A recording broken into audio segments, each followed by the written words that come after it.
Maraming salamat kay dati pong security advisor na si Mr. Jose Almonte. Nakikita ko po kanina pa sa audience kasi may nagre-react na doon sa mga naririnig nila, kaya palagay ko po magiging madugo sana yung sasabihin ko, masaya yung ating discussion o yung ating open forum in a few minutes. No? So, para po umpisahan na ating open forum, tinatawagan ko pong muli ang ating mga nagsalita para sa pag-uumpisa. So, si Senator Pangilinan, si Attorney Monsod, si Mr. Almonte at si Ms. Raisa Robles. Ngayon, para po dun sa mga gustong magtanong, ang hapag ay bukas. So, meron po tayong 2 mikropono sa gitna. Maaari nyo pong lapitan maski anong microphone kung anong pinakamalapit sa inyo. At sabihin nyo po kung kanino nyo i-address yung inyong tanong. So, si Ms. Raisa Robles po, ang isa sa ating mga tagapanayam. Mga tagapagsalita. So, sino po ang gustong magbukas ng tanungan para sa ating open forum?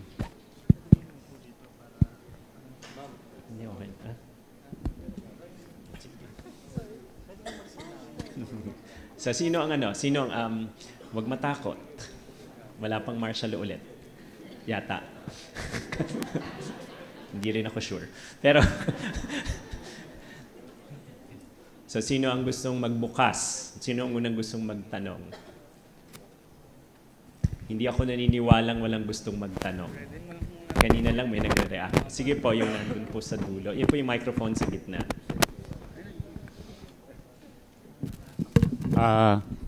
Hello. Ping Fampolme ng Urban Poor Sector. No? Ang tanong ko po doon sa lahat, not so young sa speakers. No? Ang espiritu ng EDSA, buhay sana, kung ang problema nagkaroon ng mga backlash within the communities, hindi ito na-sustain ng EDSA. Sa halip na dumami ang mga community organizers, nawala pa. Saan ang EDSA ngayon pagdating doon sa mga komunidad na mahihirap?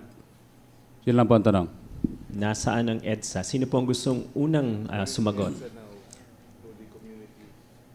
Sa palagay niyo po, nasaan ang EDSA sa konteksto, sa kasalukuyan? Sino po ang idagdag ko po, nung nanawagan kasi si Cardinal Sin, nung time na yon, talagang nag-mobilize yung mga urban poor communities dito sa National Capital Region. At tumambak kami sa EDSA. Pero after that, sa halip na masustain o masuportahan yung mga community, nasaan ngayon ang espiritu ng EDSA? Yan ang tanong. Okay. Alam nyo, nabanggit ko na ito dati, no? After EDSA 1, sumunod pa nga, EDSA 2. No? Ibig sabihin, kaya nating magpatalsik, di ba, ng namumuno. At lumalabas, yung pala yung madali na gawin. Dahil yung mahirap gawin, yung inaasam-asam at yung ginugusto sana ng mga kumikilos para sa pagbabago ay hindi na-follow through dahil sa pamamahala, kakulangan ng pamamahala at maayos na pamumuno. So, in other words, after 2 EDSAs, we now, we come to the conclusion, the last one was 15 years ago, to 2001, no? Removing regime change is the easy part. But actual, real developmental programs being put in place, that's the challenge. Yan ang hamon. And like I said kanina, yung transformation ng mga ibang bansa dito sa rehiyon natin, ang ASEAN halimbawa, pati yung the 80s, the miracle ng Northeast Asia noong 80s, hindi yan 6 na taon lang. Hindi yan isang termino lamang ng isang presidente. It was actually at least a decade and a half of consistency in policy, at least a decade and a half in continuity in terms of reforms. Kaya nagkaroon ng ganong klaseng moving away from developing nation status ang mga bansang Korea, South Korea, Taiwan, Hong Kong, Malaysia, Singapore, tapos yung susunod na wave, yan yung Malaysia, yan na yung Thailand, Indonesia also. No? So yun ang hamon. Paano natin titiyakin na yung pamamahala at pamumuno ay nakatutok doon sa programang talagang may direktang epekto sa kahirapan, no? At sa kawalan, at syempre sa usapin ng maayos o good governance. Sa aking paniwala, pag tiningnan mo yung mga poll surveys ng ng mga kababayan natin, dalawa ang major concerns. Kahirapan, trabaho, hanap buhay, iisa yan, at yung corruption. Kasama na rin yung criminality sa corruption, yung kawalan ng hustisya at katarungan. Dito lamang matutukan lang natin ito sa mamamagitan ng mga programang kasama ang taong bayan, inclusive kailangan at participatory. Palagay ko, yun ang pagsubok at hamon ng panibagong EDSA. Hindi EDSA na magpapatalsik ng kumikilos para mapatalsik ang isang nakaupo, kung hindi ang kilos na kung saan kumikilos ang taong bayan para yung kanilang mga komunidad ay naibabago at nailalagay sa ayos, kasama ang mga leader na mayroong programa at prinsipyo. Palagay ko yun ang hamon sa atin na kinakailangan nating itulak pa. Okay. Sino po ang gustong magdagdag pa? Si Ms. Robles? You know, we made a mistake after EDSA. We left politics to the politicians. That was a mistake. And, you know, we left it na, we allowed them, the Countrywide Development Fund, to introduce, again, the Countrywide Development Fund. We allowed them to indulge in corruption. But, you know, we are a young nation. Please remember that. And we learn as we go along.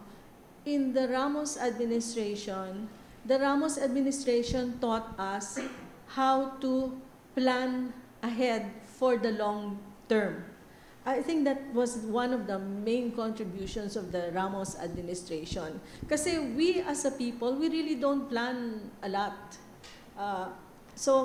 And then Gloria Arroyo, we learned, you know, I mean, the people hated her. She was very, very unpopular. And yet, she continued to work and work and work. You know, when I think of Gloria Arroyo, I think of a hamster on a wheel. You know, she keeps just working and working and working. But then, because of that, despite all the corruption, she gave a good macro economy to hand over to her successor. Si President Aquino, the most important lesson that he gave us was, kayo ang boss ko. I think it hasn't really sunk into the body politic what that means. That you are the bosses and the senators, congressmen, vice president, president, you know, you put them there and they're answerable to you. Ngayon, nabaliktad. Siya ang boss nyo. I mean, if you look at what has happened, no, President Duterte's brand of leadership is the opposite. Now, yung community organizing, you know, if you look, it's not just, the problem is not just community organizing. We are losing our unions, our independent unions in the different corporations. So there is there is less organizing going on of workers. There is more organizing going on among NGOs, you know. And then I think we just have to parang correct ourselves in what we are supposed to be doing as a nation. One of my dream is that we get to jail a top government official in an ordinary cell with only an electric fan, not an air conditioner. Good point po. Sige po. As I said earlier, after EDSA, we went our separate ways, and she's correct. And we left the future of the country to politicians. Now what happened?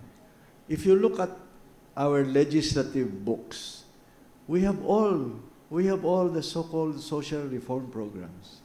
But all of them have loopholes for the rich and the powerful. I give you one really bad example. Agrarian reform.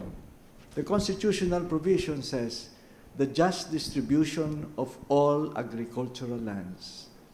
Hacienda Luisita was allowed to distribute shares of stock rather than land because there was a law, the law allowed it. And that law, that provision in the law, came from an executive order of President Cory that was transferred in whole into the agrarian reform law. So what happened? The farmers of Hacienda Luisita got 32% ownership of the corporation. The Cojuangcos retained control merely by having a different valuation of the same land. The farmers got 40 something like 4,900 hectares valued at, say, what, I think it was 40,000 each. And the family separated some properties, donated it, gave it to the corporation and valued it at 400,000. That's why they got majority control. And that corporation, they said, we are the ones who will manage it because we know how to manage sugar plantations, correct?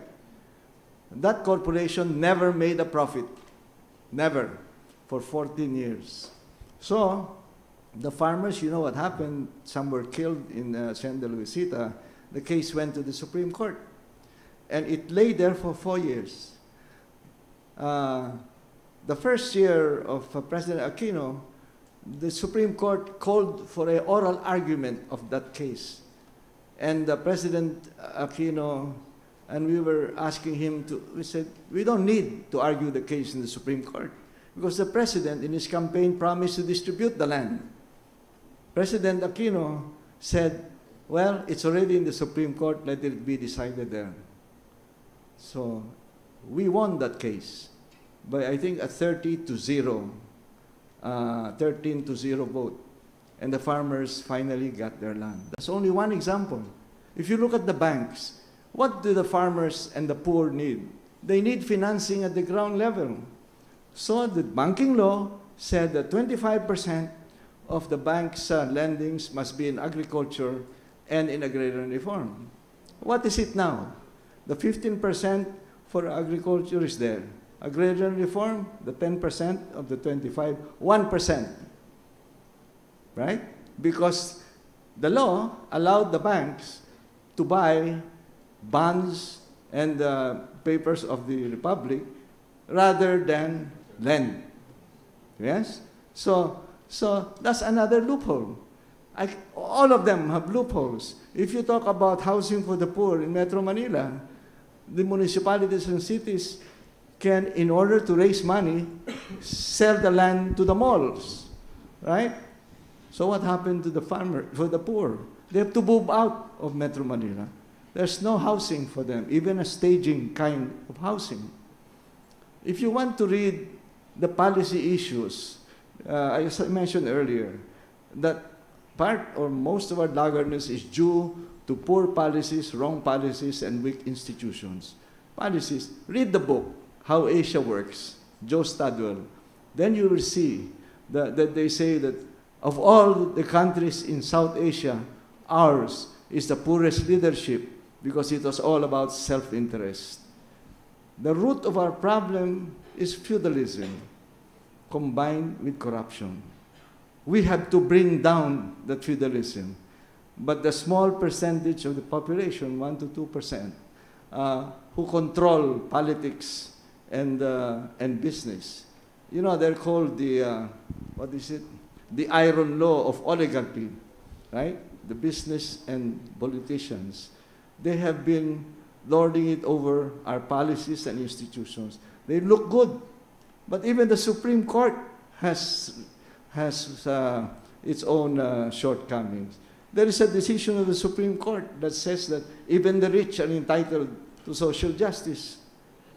Where does that come from? Right?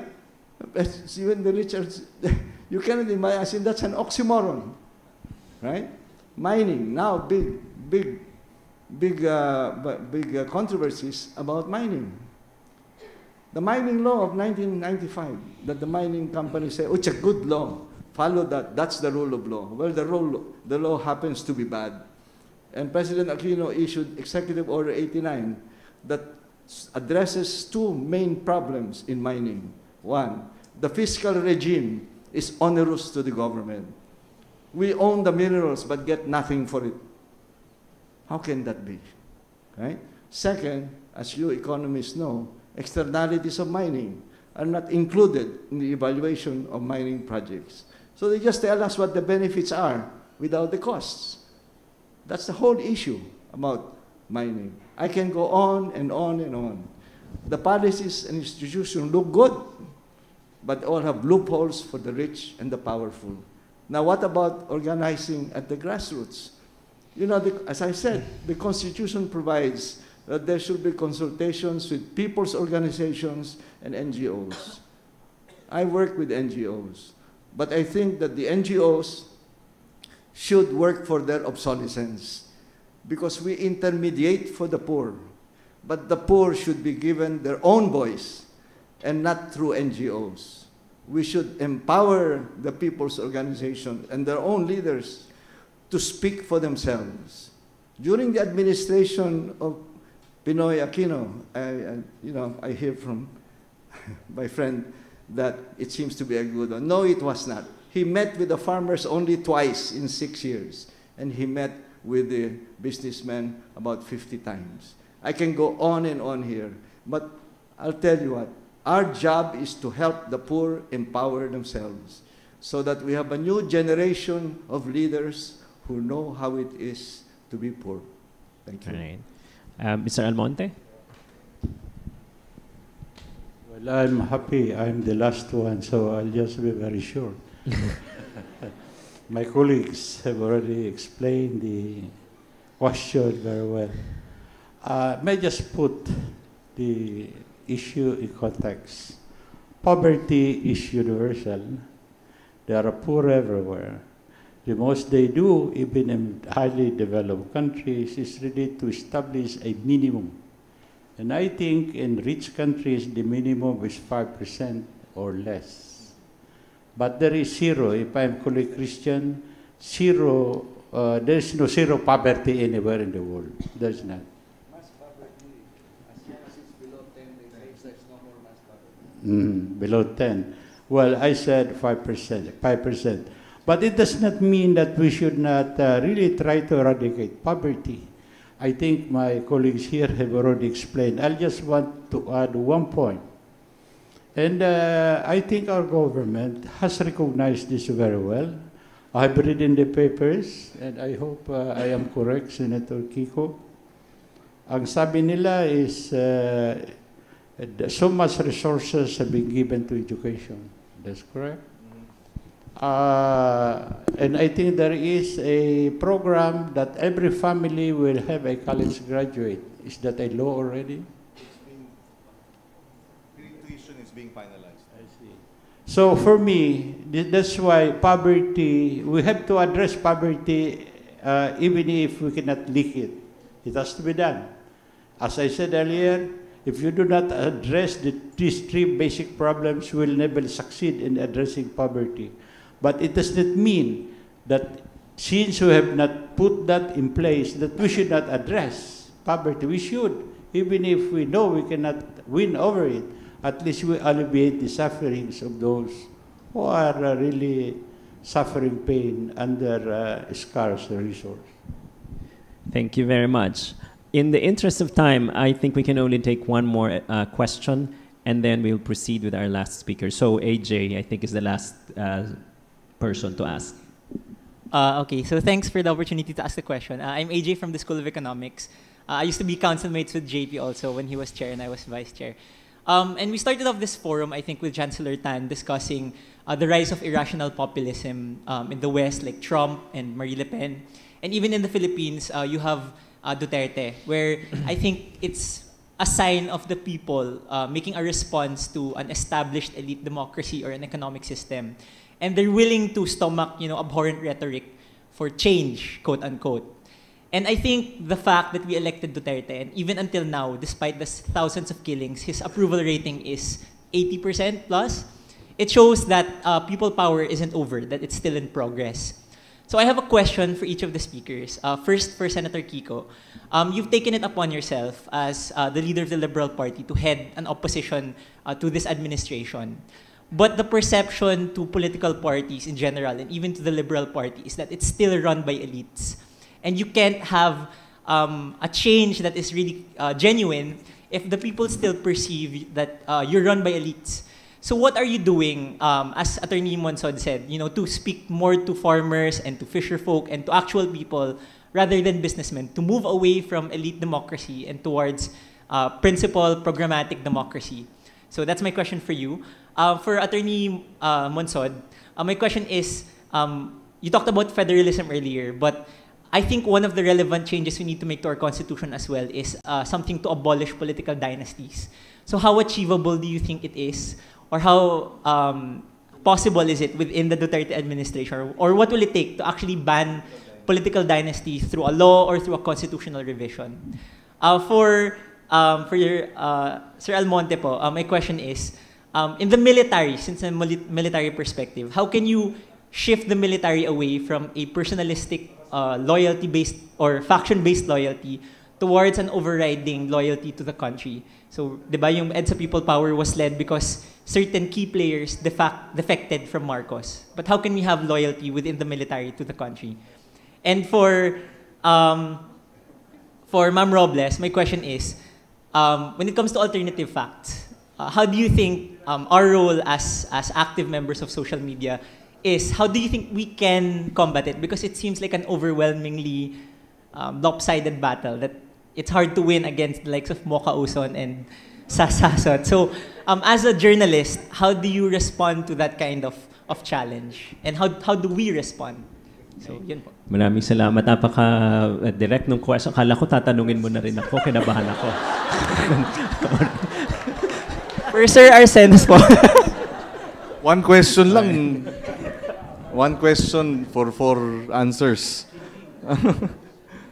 Yan na UP, creative. Maabilidad.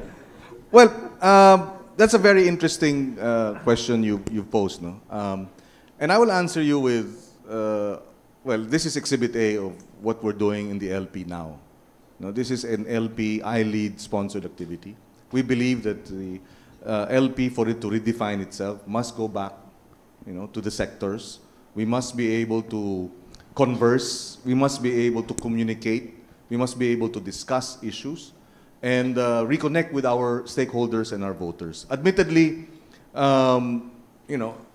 because of the eagerness, perhaps, and the desire for change, and the inability to be able to fast-track change, because change will take time, politicians as a whole have been viewed with disdain.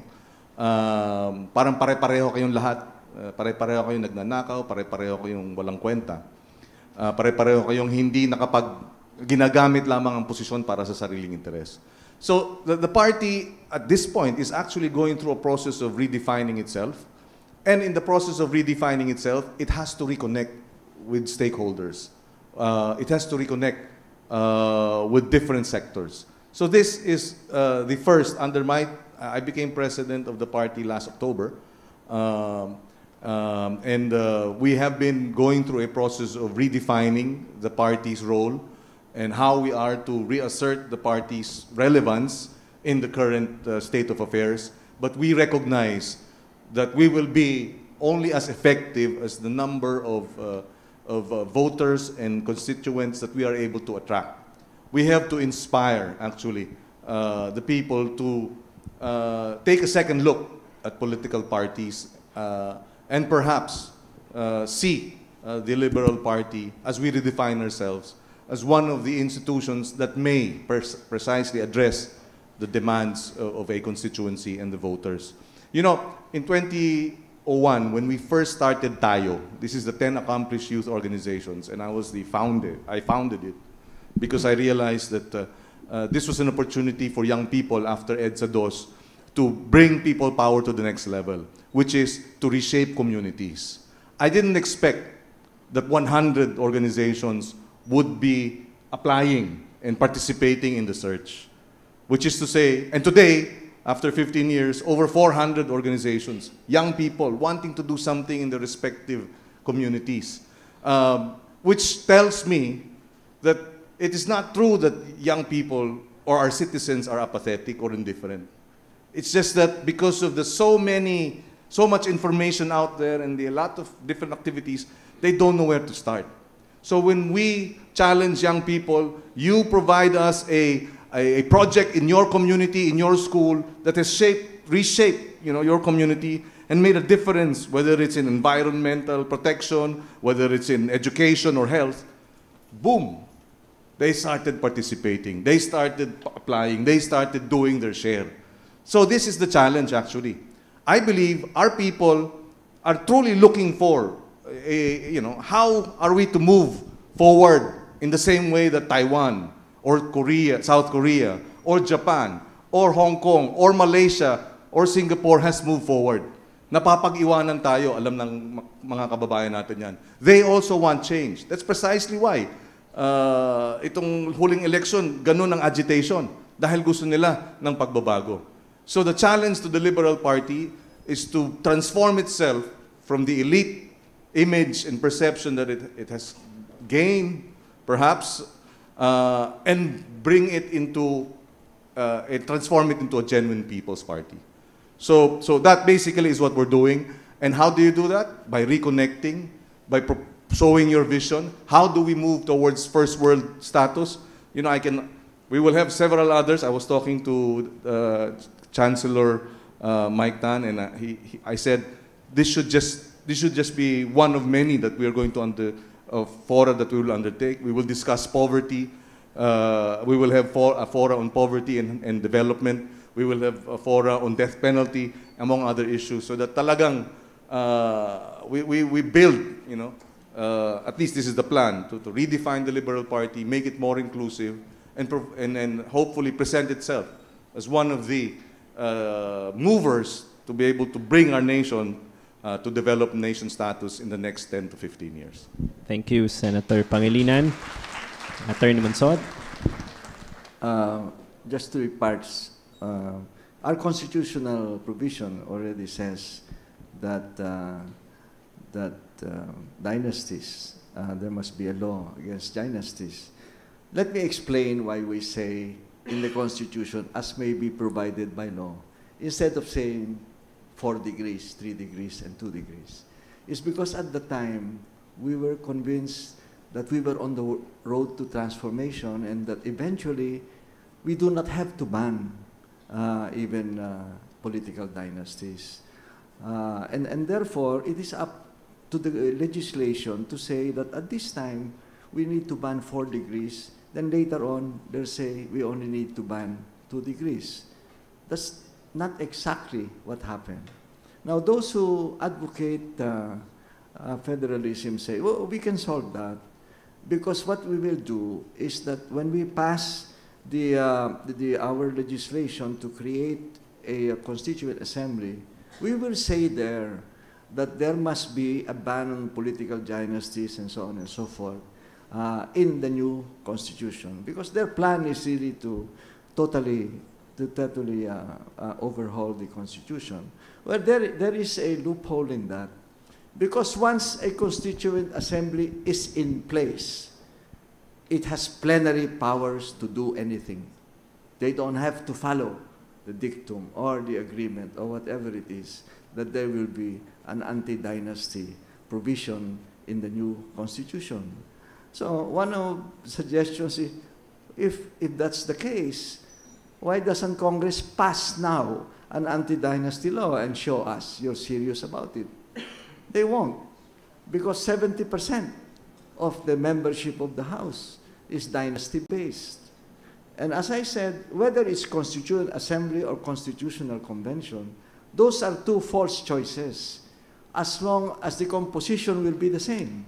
If you elect the delegates to a Constitutional Convention on the basis of districts, congressional districts, the profile of the Constitutional Convention will also be dynasties. There is one thing I must add, because that also has to do with empowerment. I earlier said that we need a new generation of leaders from the poor. And people say, how do we do that? The poor, have no power and no money.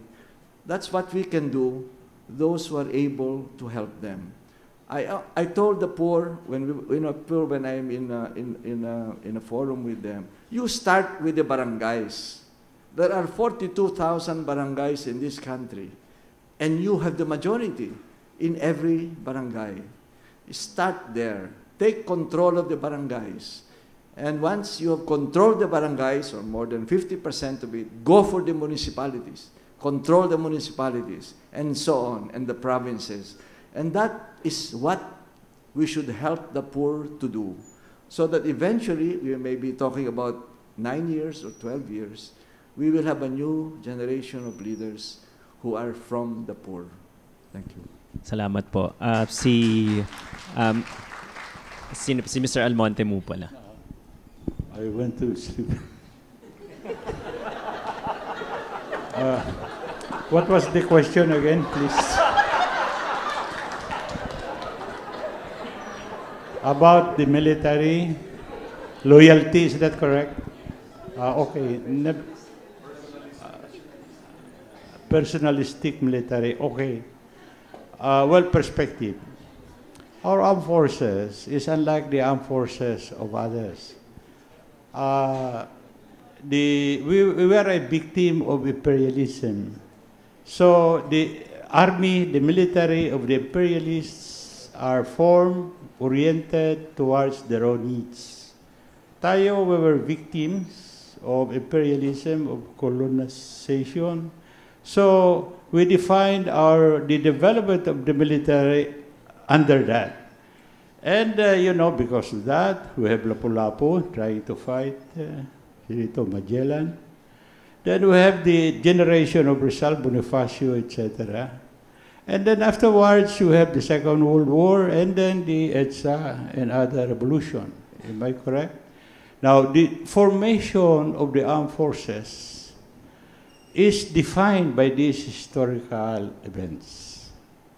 All right, after the EDSA revolution, our problem was this. The armed forces, before the EDSA revolution, the training in the academy and in the armed forces is that the military should be subordinate to the civilian authority. Is that correct? Civilian authority. So we are always subordinate to the civilian authority. But what happened after EDSA? The military was politicized. It was the military's intervention that altered the course of our political history. Am I correct? So, the armed forces you have is like a toothpaste.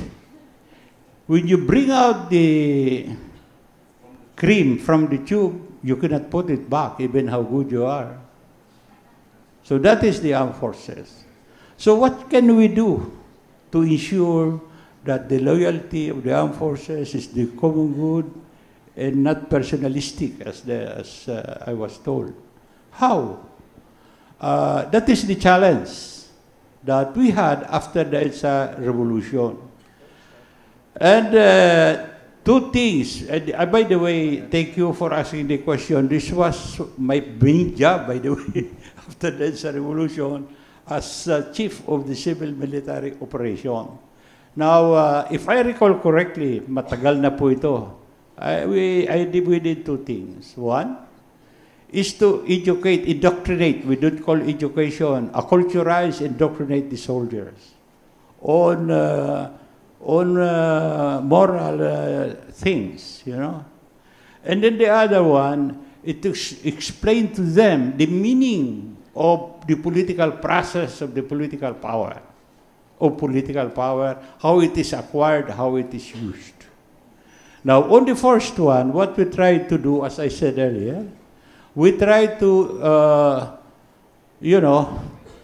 try to make them loyal or true believers. In other words, if they are Christian, be a good Christian. If you are a Muslim, be a good Muslim. After all, the best Christian is a good Muslim, and the best Muslim is a good Christian.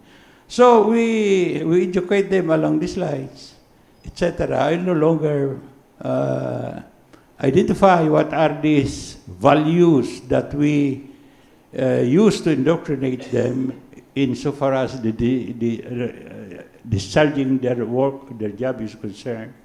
So the other one is to educate them principally on what's the limit of the gun. That the barrel of the gun is not the source of political power. It is the people. It is the people who determines when a coup must succeed or fail. So they have to understand that fully. If they do not understand that, then they will become mercenaries. So this is, I tell you, this is not an easy thing to do. Up to now, I'm old. Some of those people in charge with this, they still go to me, Sir, ano ba itong ganito? Ano ganito? So this is the reason. Very simply lang. Make them understand that they are part of the national community. They have a role to play. And there is a limit to the resources that they command in playing that role. So if they overreach, as I used to tell them, we're not. In Latin America, the highest ambition of a soldier rank is president. Huwag na kayo dyan. Dito lang tayo. The highest rank is to be 4-star general and be chief of the staff of the Philippines. Not the president. If you want to be president, resign, retire, be a civilian, then run. That's the principle that we have indoctrinated. But the most intimidating is to tell them that your gun, even if it is an exocet, it's useless because the people is the greatest weapon on earth, nobody else. And you have to understand that. That is why EDSA 1, EDSA 2, other EDSAs. Ang tanong, will this happen, another EDSA? Alam mo ang sagot ko po, it depends on the people. President Duterte, maybe, who can disagree that they are killing people? But his rating has not gone below 75. The last one I read is net is 76. Mahar, if you are around. That's what you found, 76. And in the world that even Trump has went down, maybe 40 or what. It's only Putin who is about 80. 76 is very high. No barrel of the gun. I'm not trying to. But I think I'll end there. Thank you. Okay. Thank you very much po. And finally, si Ms. Robles, tungkol po kay Mocha.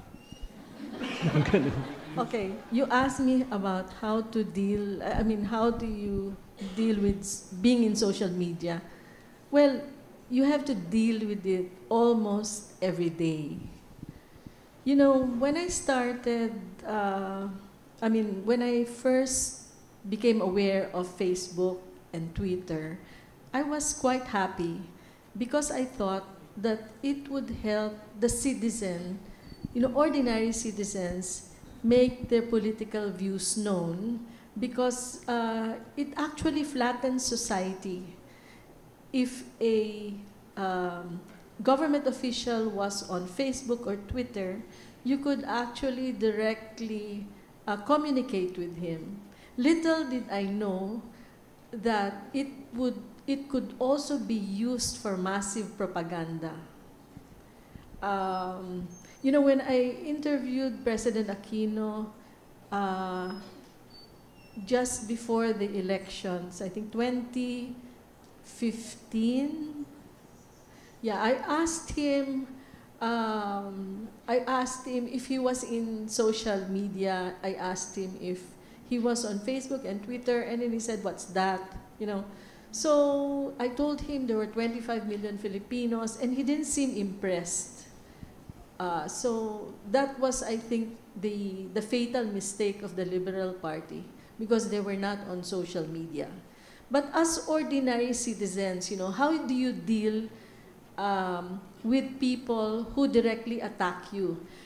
Their technique during the presidential campaign, I thought was quite unique, because the moment you say something, you post something critical about the presidential candidate, President Duterte, they immediately attack you, and they attack you personally, and they say that you're ugly, and they curse you to your face, and that's not very Filipino, actually, because the Filipinos, they say things behind your back, usually, di ba? You don't say things up front, but this was different. So it was I think that was a deliberate policy in their case, no? That when their candidate was attacked, they attacked the person personally. And this thing keeps happening right now. The problem, though, that they face right now with regards to social media is that they're now the ones in power. And it's a bit different if you're already in power. Like, for instance, what happened to Peter Chulavinia when he started posting those pictures about the, you know, yung picture nung the girl who was raped, and then it turned out it happened in a Latin American country. You know, those were the kinds of things that were actually posting during the election, but it didn't work now because he's now a government official, and Duterte is now the president. You know, so that's why there is a move now to get the bloggers, people in social media, to side with Malacanang Palace to become a part of the presidential press corps. Actually, there's a condition to that. You're not supposed to be critical of them. And that's the difference, you know. Members of the Malacanang Press Corps right now can say anything, can write anything about the president, critical or otherwise. But apparently, those who would belong as social media bloggers, an extension of the, it's going to be, in effect, they're going to convert bloggers into an extension of the government propaganda team. That's what is going to happen. There's nothing wrong about that, except that you have to be aware that that's what's going on. One thing that I always advise people who ask me that question is, you have to be very aware of the current cybercrime law.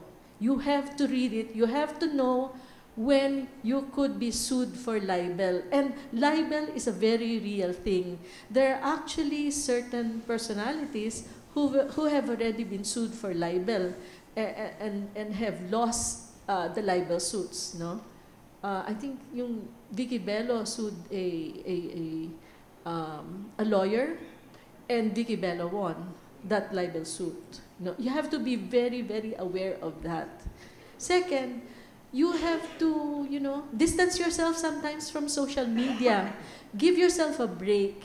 Facebook now tends to be, I mean, you know, usually among friends, you don't discuss politics, huh?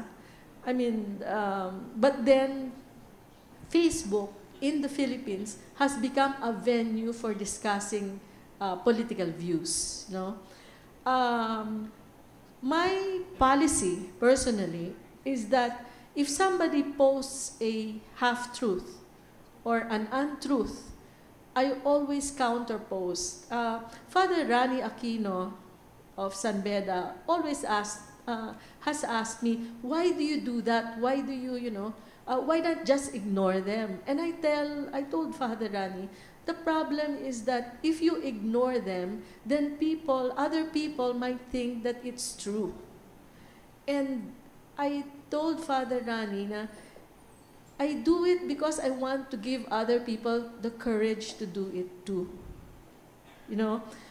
Because the more people are answering back and fighting back these untruths, I think the better it is for the nation. But one of the things I try not to do is curse on social media, because when you start calling each other names, everything goes downhill. The debate goes downhill. And for me, it's important that even if you are a Marcos loyalist, except if a Marcos loyalist tells me, bayaran, I mean, that for me, there's no more discussion if I'm told that. But I believe that even a Marcos loyalist, even a Duterte supporter, an avid one, deserves an answer, a reasonable answer from you. That's it. Maraming salamat.